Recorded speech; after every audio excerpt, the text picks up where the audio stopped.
Saif al-Islam, thank you very much for joining us here on RT. Thank you. Well, in 2008, you were welcomed in London. Tony Blair embraced your father. You received your PhD from London School of Economics. And now, just 3 years on, you're a media villain targeted by NATO missiles in your own country, split by civil war. Why do you think has your fate turned so violently? It's a good lesson for everybody, for us and for others. We heard, we got messages from many countries, and we heard many news from Iran, North Korea, saying, this is your mistake, Libyans. You give up your weapons of mass destruction, you stopped developing long-range missiles, you became very friendly with the West, and this is the result. So, what does it mean? It means this is a message to everybody, that you have to be strong, you never trust them, and you have to be always on alert, because those people, they don't have friends. Over one night, they change their mind and they start bombing us. And the same thing could happen to any other country. Talking about mistakes and lessons, what would you have done differently? One of our big mistakes that we stopped, we delayed buying new weapons, especially from Russia. It was a big mistake, by the way. We delayed that. And we delayed building a strong army because we thought that we will not fight again. The Americans, the Europeans are our friends. We will not fight again. Not to build a strong and modern army was a big mistake, because we thought that we solved our problems, and now we are a peaceful country, and no WMD anymore, no Lockerbie, no more relation, we do business. The Libyans said this, it was our mistake to be very tolerant with our enemies. So now everybody is blaming me that it's because of you, because you were tolerant, you were nice with everybody, and now you brought all the enemies from abroad to Libya, and this is the result. You are charged by the International Criminal Court with designing, quotation, a state policy aimed at deterring and quelling by any means, including by the use of lethal force, the demonstrations of civilians against Gaddafi's regime, which started in February 2011. Does such a policy exist? Come on, they accuse me of killing people. Everybody knows, even the rebels themselves. They're not accusing me of using force or killing, because I'm not in the army, I'm not in the government. So for me to be responsible for killing people, it was a big joke. Second joke, that the people who died at the beginning, 159. Most of the people died when they attacked military sites. And this would happen anywhere in the world. In Russia, in America, in France, in Germany, in Italy. If people in the street move towards a military site trying to steal ammunition or arms, the military will prevent them. And this is what happened in Benghazi. Who were these people? Later on, we found out that most of them, they belonged to an Islamic groups. But it was too late at that time.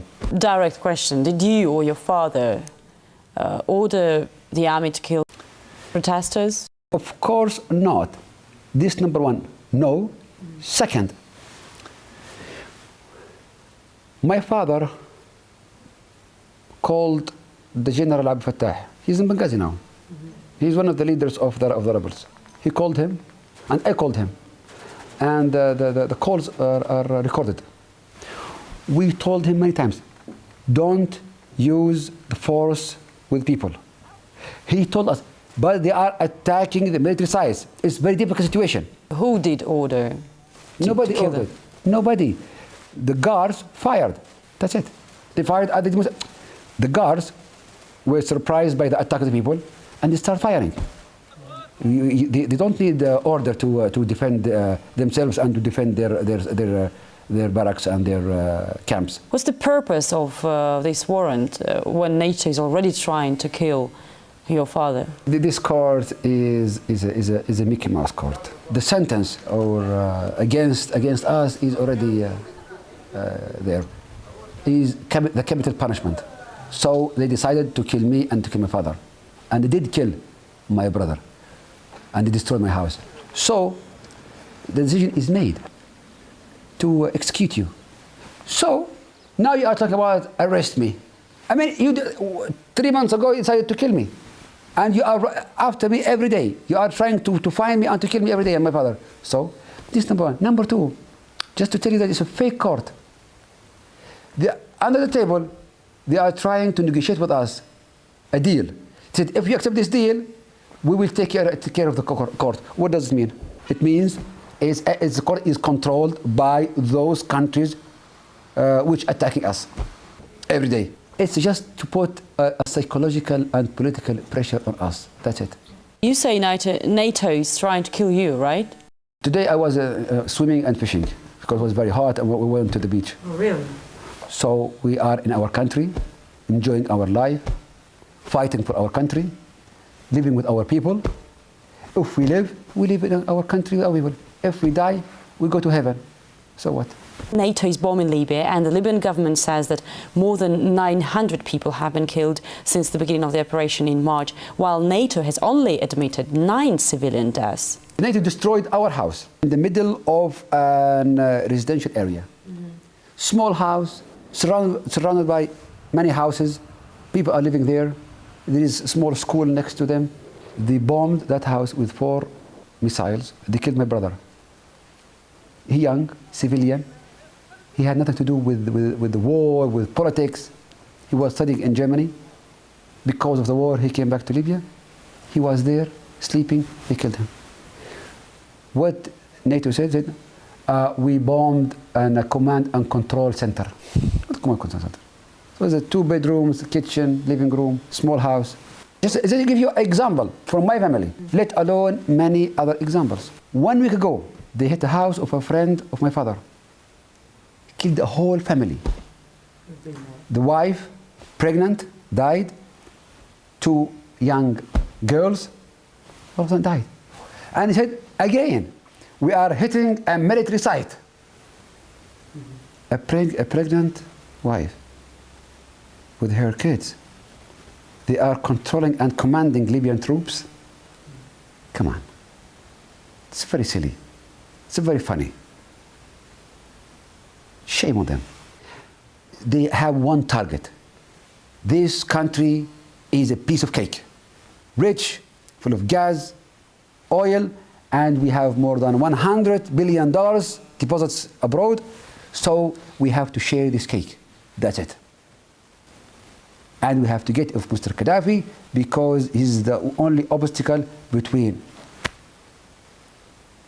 us and the cake. It's as simple as that. But there are some people saying that if Gaddafi goes, the fighting will stop. Stop? Of course not. Because their goal is not Gaddafi. Their goal is to control Libya. Is to control Libya. This is the target. And the Libyans will not allow them to do that. So the fight will continue. What do you think about media war? Who's winning this war? At the beginning, they won. Yeah, they won. Especially Al Jazeera, they won. Because it was planned from the beginning. It said, Gaddafi is in Venezuela, the regime collapsed, the rebels occupied Tripoli, and the regime gone. Into a big chaos in the whole country. We are still now suffering from that chaos. But now the Libyans are aware. One day, everybody in the world is saying the Libyan Navy is bombing the harbor of Misda. Misda is in the middle of the desert. It's 1,000 kilometers from here. The Libyan ships they are bombing the harbor of Misda. Excuse me, what's this? The Security Council issued their resolution against Libya because of a fake media report saying that the Libyan Air Force is bombing civilian districts in Tripoli and killing 7,000 people. We've started with the past, let me finish with the future. It's known that you got a message from the front that there will be no place for you in a post-war Libya. And with this ICC warrant arrest, you are a wanted man abroad. So realistically, where do you go from here? Who? You. Well, many people are angry with me, and they are right, because they said that the head of rebels, they were my friends. But at that time, I was very liberal, tolerant, and very peaceful. I'm still peaceful to a certain extent. And I thought that Libyans are equals. So everybody has the right to be in Libya, to work here, to be active, to do whatever they want. But later on we found, not me, the whole nation found that they were, it was a big conspiracy managed by those people against Libya. So they said it's because of you, those snakes managed to penetrate our country and work with foreigners to destroy our country. So we are very angry with you because you are very tolerant. And don't forget, I released all the prisoners. At the beginning of the events, there were 0 prisoners. So everybody's blaming because of you. It's too much tolerance. Do you think they're right? To be honest, we were super tolerant. Mm-hmm. I was naive. Yes. You're no longer naive? Not anymore. How you changed? I will not repeat the mistake. I will not be hit again from the same snake, from the same hole. So, I can kiss you, I can forgive you, but I will not forget. So, what you have done is going to be in our mind for a long time. And every move, every step will be calculated according to that experience. When all this nightmare will be over, how do you think? Listen, NATO and rebels, both are in a hurry.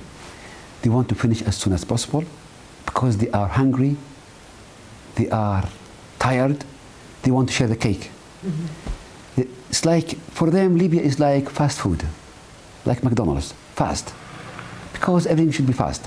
Fast war, fast airplanes, fast bullets, fast victory. But we are very patient because we are in our country. It's our country. We live here, we die here. So we are very patient. One day, the French will go back to Corsica and France. The Italians will go back to Sicily and Italy. The Danish will go back to Denmark. The Canadians will go back to Toronto. And Libya will be back to the Libyans.